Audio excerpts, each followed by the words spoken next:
I've used an Apple Watch and Pixel Watch for well over 6 months. And now that I've spent a few weeks with the Fitbit Air, I'll take you through which one I think you should buy. And make sure you stick around to the end where I'll cover which one I personally think I'd go with at this point.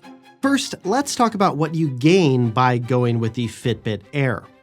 The most surprising thing so far, for me at least, has been it's a more frictionless experience. Once you pair this to your phone, you just strap it on your wrist and go. You don't have to worry about unlocking it when you put it on. And when you put it on, it feels so much better than a smartwatch. The Fitbit Air weighs around 12 grams, while an Apple Watch or Pixel Watch can weigh anywhere from 30 to 50 plus grams, depending on the model and band that you choose.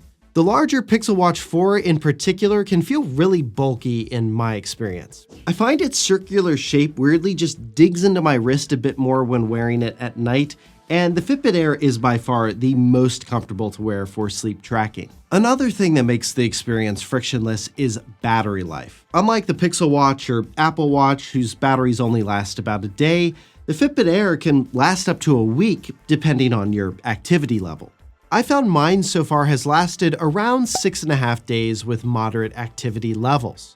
It automatically detects when you're working out, and you can tell it what your workout was after the fact or reclassify a workout.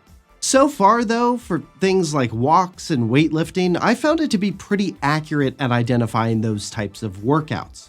Now, the Fitbit Air can actually track quite a few metrics, and I'll leave the full list of everything it can track versus the Apple Watch and Pixel Watch. That'll be in the blog post that's linked here in this video, as well as in the pinned comment and description.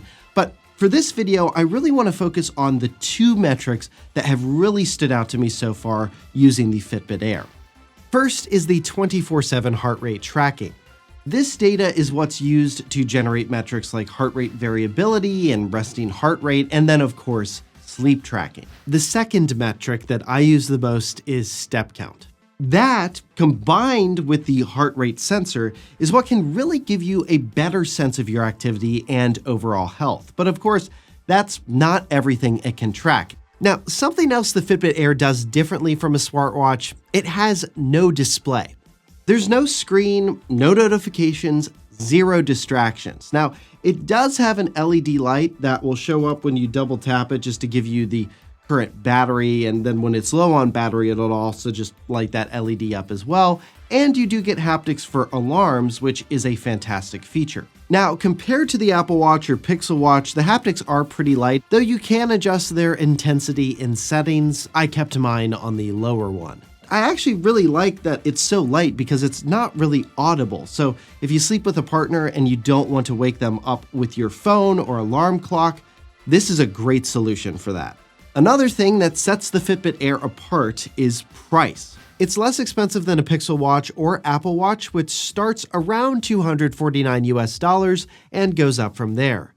And you can see all of the current prices, plus links to multiple retailers for the Fitbit Air, Pixel Watch, Apple Watch, and their accessories in our blog post linked in the description and pinned comment. And unlike the Pixel Watch or Apple Watch, the Fitbit Air is platform agnostic. It works with both iOS and Android. I will say though, data syncs are a bit faster on Android in my experience. It takes about 5 to 10 seconds on iOS. On both platforms, you also get the Google Health app, which now includes the optional Health Coach AI, available to Google Health Premium users, which is Google's optional paid tier. And the full comparison chart of what's included and not included is in the blog post, but in short, you could just totally buy a Fitbit Air, have it track all of your metrics, and not pay for the Google Health Premium subscription.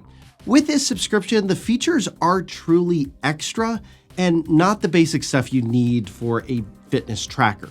And if you get a Pixel Watch, by the way, it's the same app, same optional premium subscription, just that the watch doesn't work on iOS.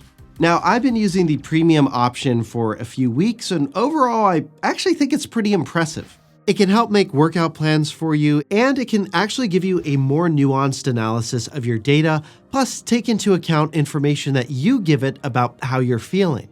For example, it noticed my wrist temperature was up at night, my sleep was horrible, my steps were down, and then I told it, well, that makes sense because I'm sick. And then It remembered that and then completely changed its recommendations for the week to rest and recovery. And then it kept checking in on how I was feeling, which that's an experience I've just never had in any fitness app before. So the Fitbit Air is ridiculously comfortable, its battery can outlast a smartwatch, and it costs way less. So why shouldn't everyone just get one? Well, there are a few things that you do give up by not going with a smartwatch that could be deal breakers. The most obvious is time on your wrist, plus complications on the watch face if you only want to wear one thing on your wrists.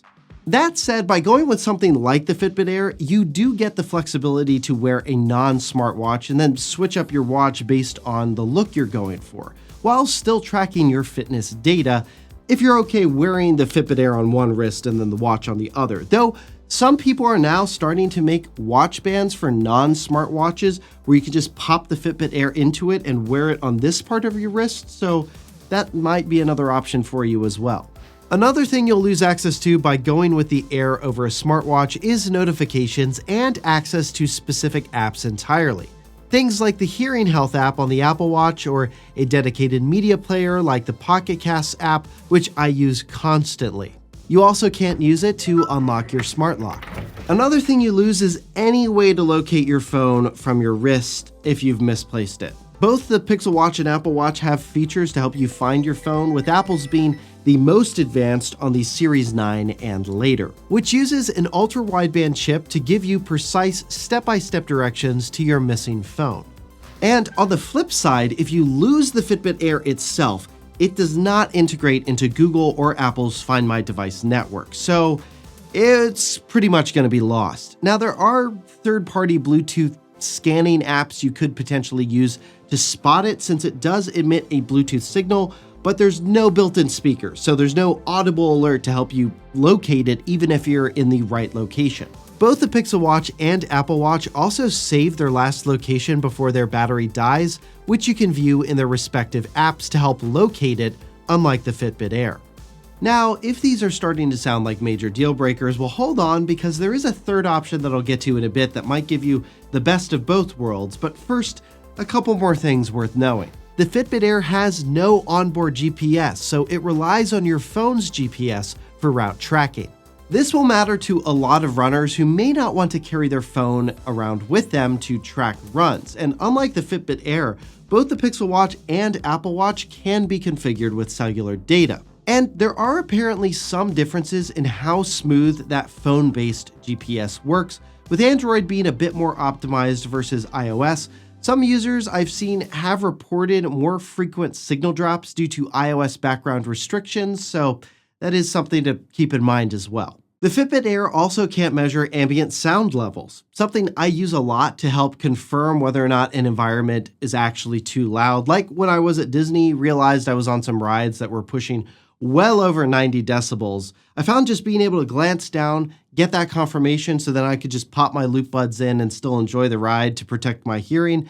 I do tend to have more sensitive hearing than the average person, but I found that feature to be really useful. And there are even more things like crash detection, loss of pulse detection, and a lot more stuff that these smartwatches can track that the Fitbit Air can't. Full list is in the blog post and link to that in the description and pinned comment. So now let's talk about that third option that I teased earlier. Couldn't you just wear both? Is there actually a use case for splurging on a Fitbit Air and wearing it alongside your Apple Watch or Pixel Watch? Maybe. I think there's a stronger case if you're in the Pixel ecosystem, because you can swap out the Fitbit Air with your Pixel Watch and just track everything in the new Google Health app. And Google has actually optimized the app for that particular use case. For the Apple Watch side, I'm not sure the case is as strong. Aside from just splurging on a new tech product to try out, I do think you could make a case there, but there just isn't as much compatibility between the Apple Watch and Fitbit Air. While the Google Health app can pull data from Apple Health, the same is not true in reverse. Data logged in Google Health from your Fitbit Air, it does not flow back into Apple Health outside of some third-party app or workaround. So if you really wanted to wear both, but you wanted your fitness data centralized into one app, you would have to be okay with that app being Google Health. So bottom line, should you buy a Fitbit Air, an Apple Watch, or a Pixel Watch? If you just care about general fitness tracking, want something light and comfortable that doesn't break your budget, don't want to worry about having to charge it every night, and want something that covers a lot of the basic health tracking metrics with the option of adding a subscription that comes with an AI fitness coach, deeper sleep metrics, and a library of workouts, that's where I'd go with the Fitbit Air. And you can check live prices for all of the products I've talked about in this video in the blog post linked here and in the description. But if you think you'll want a screen that tells you the time, you want more metrics tracked, you tend to lose devices and you need to be able to locate your phone from your wrist, or you like the idea of controlling music and podcast playback without touching your phone, just right from your wrist, then I think you're better off getting a smartwatch. And for me, if I'm just choosing one to wear or buy at this point, because of things like complication on the watch face that's synced to my calendar, being able to see the current UV index on my wrist and use things like the Now Playing screen for media control and stuff like the hearing app, that would cause me to keep wearing a smartwatch. For me, I just really like having that data on my wrist, so I don't need to pull out my phone as much and then get distracted by something else on it. Now, if the Pixel Watch was the one I was using most of the time and I wanted to continue tracking my sleep, for $99 here in the US, I would absolutely pick up a Fitbit Air just for that and the haptic morning alarm so I wouldn't have to wear my watch to bed.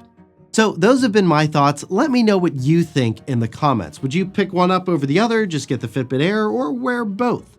Let me know. And make sure you're subscribed to the channel to see my full review of the Fitbit Air out later this year. And make sure you follow us at 6monthslater.net to see all of the updates on all of the tech we cover, all the products we recommend, and any current sales we notice via our shop page. For 6 Months Later, I'm Josh Tedder, and if you made it all the way to the end, let me know by commenting AI Coach. Thanks for watching.